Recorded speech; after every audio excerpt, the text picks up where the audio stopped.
volta aqui, continuando o estudo das teorias do nexo de causalidade, né? Explicamos na aula anterior o que é esse nexo de causalidade. Ele é fundamental para que se configure o dever de indenizar pelo agente do ato, né, que venha causar dano. Precisa haver esse nexo de causalidade, esse liame, né, esse elo ligando a essa conduta e o dano.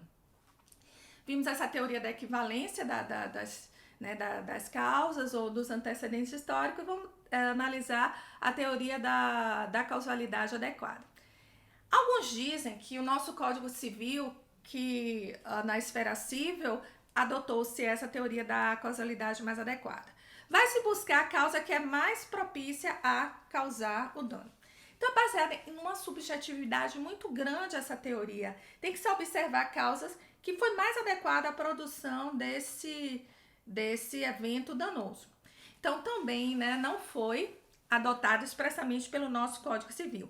Embora haja uma discussão doutrinária no sentido que alguns entendem, e os nossos tribunais pátrios chegaram a adotar em alguns momentos essa teoria da causalidade adequada, que é buscar a causa mais adequada a produzir aquele evento danoso. E, finalmente, a teoria do dano direto e imediato. Essa, sim, está ali, segundo a maioria da doutrina, expressa no nosso Código Civil. Então, ela vai ver aquela causa que veio a levar aquele dano direto, que veio a levar à ocorrência do dano. Então, no exemplo que eu dei a questão do indivíduo do fabricante da arma e o indivíduo que compra essa arma, obtém o posse ou o porte de arma, intencionalmente mata alguém. Né? Então, nesse caso aí, quem vai responder não é o fabricante da arma, mas pela teoria do dano direto e imediato é quem efetivamente praticou aquele dano. Tá? Pensa um outro exemplo aí, a questão é muito usado no direito penal, alguns exemplos que eu estou trazendo aqui, mas que na esfera civil também é aplicável, porque o indivíduo pode buscar o amparo legal quando ele venha a sofrer um dano, tanto na esfera civil como na criminal. Eles podem correr os processos de forma paralela, sendo que se houver a responsabilização criminal, obrigatoriamente haverá responsabilidade civil. Agora, se houver a condenação na esfera civil, não é dizer que na esfera penal haverá essa responsabilização, entendeu? Se foi condenado na esfera criminal por homicídio doloso, ele foi responsabilizado. Então, consequentemente, na esfera civil ele é responsabilizado, porque o próprio Código Civil estabelece uma questão de reparação dos danos a título de alimentos para os dependentes da vítima, no caso do homicídio. O Código Civil prevê expressamente essa situação. Então, entendido isso, condenou na esfera criminal, saiba que, consequentemente, você vai haver a responsabilidade na seara civil, certo? E também na administrativa. Se você no seu atuar médico, naquele caso que eu dei o exemplo, que você abandonou o patrão, você abandonou o seu plantão, sem deixar um substituto, deixou lá o plantão largado, literalmente, e chega um paciente em estado de urgência, emergência e venha a falecer, você poderá responder por homicídio, né, ainda que seja culposo, mas por omissão, porque você deixou de fazer algo que você deveria fazer, um dever de agir. Então, havendo essa morte, poderão os parentes da vítima ingressar civilmente até em nome próprio, porque se causa de um dano reflexo, que a gente também vai ver, e esses parentes da vítima podem ter direito à indenização, inclusive a reparação por danos morais também, tanto materiais quanto morais, e ingressar pleiteando essa indenização. O próprio Código Civil prevê isso. Então, ficou claro essa questão para você? Então, pronto, feita essa verificação do nexo de causalidade, essas teorias, entendendo que você vai ver que até no material de vocês tem essa questão da discussão doutrinária. O direito tem muito isso, essa questão de discussão doutrinária, né? Porque não é uma ciência exata. Então, a lei permite interpretações. Então, nesse aspecto, há uma discussão doutrinária nesse sentido de que o Código Civil teria adotado a teoria da causalidade adequada. Mas, para grande parte da doutrina, o nosso Código Civil adotou a teoria do dano direto e imediato para para a comprovação do nexo de causalidade. Ok?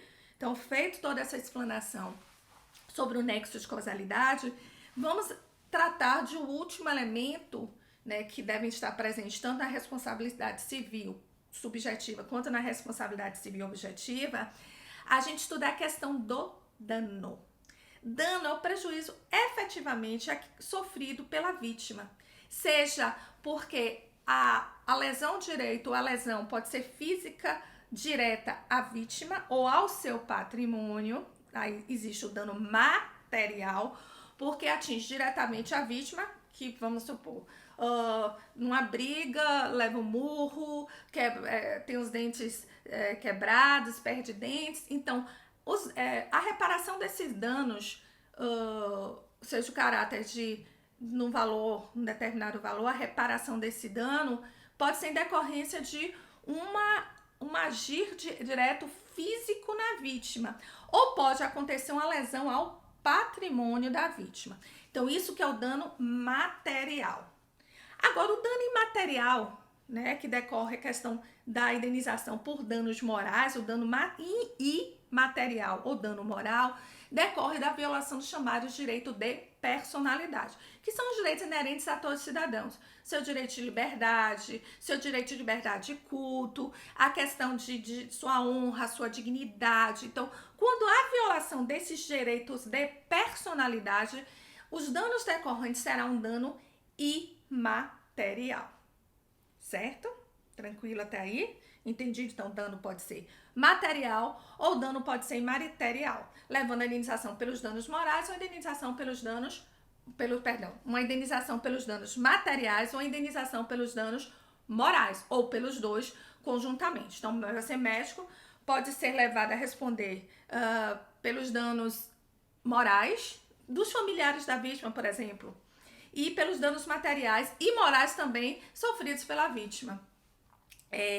Essa questão do dano, do direito de reparação de danos aos parentes, as pessoas que têm um vínculo de afeto, que tem uma ligação com a vítima de um ato, de um dano, né, de um prejuízo, eles podem pleitear em seu nome, para si, indenizações. É o que chamamos de dano reflexo.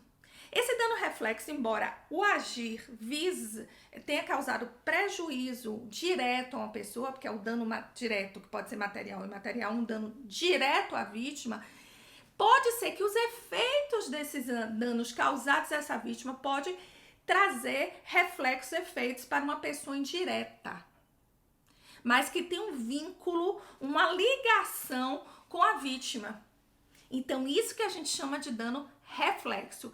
E os nossos tribunais já vêm há muito tempo reconhecendo a possibilidade do dano reflexo, que é um cano autônomo, independente. Por isso que mesmo no caso de vítimas que tenham sobrevivido, é possível que o familiar venha a receber uma indenização, inclusive por danos morais, pode ser material ou morais. Esses familiares da vítima podem pleitear indenizações para si. Além da vítima, que não veio a falecer, pedir uma indenização pelos danos morais ou materiais que ela tenha sofrido. Então, aí no módulo material de vocês tem alguns exemplos de situações de dano reflexo, né, de dano indireto, que mesmo que não seja a vítima direta daquela ação, daquela conduta humana, mas haverá reflexos e efeitos na sua esfera, também na sua esfera, na esfera do seu direito. Então, os familiares podem sim solicitar indenizações, mesmo que a vítima tenha sobrevivido. Não há necessidade para a configuração desse dano reflexo, para esse direito de buscar para si, você que é familiar de uma vítima, indenização, ok? Esclarecida essa questão do dano direto, né, ou do dano indireto, né, o dano indireto ou dano reflexo. Então, os danos têm que ser provados. Então, você tem que comprovar para que você tenha direito à indenização, uma reparação dos danos, porque a reparação, a responsabilidade civil visa a reparação dos danos sofridos pela vítima, ok? Então, essa reparação que a vítima tem direito, o objetivo é voltar a vítima à situação anterior que ela estava antes de vir a sofrer um prejuízo em função da conduta de uma outra pessoa. entendeu? O objetivo é voltar à situação anterior que ela se encontrava antes do dano sofrido, seja através da reposição de coisas semelhantes que ela tenha sofrido, ou quando não for possível isso, uma reparação através de valores pecuniários. Então, ok? Então já vimos que os danos podem ser materiais quando a incidência, quando o ato lesivo é praticado diretamente sobre a vítima ou sobre o seu patrimônio, ou pode ser um dano imaterial moral que vai existir quando houver a violação dos direitos de personalidade. Então, vamos deixar aqui para o nosso próximo encontro tratar das questões da comprovação dos danos materiais e dos danos imateriais. Como é que está hoje o entendimento dos nossos tribunais em relação a essas questões? Até mais!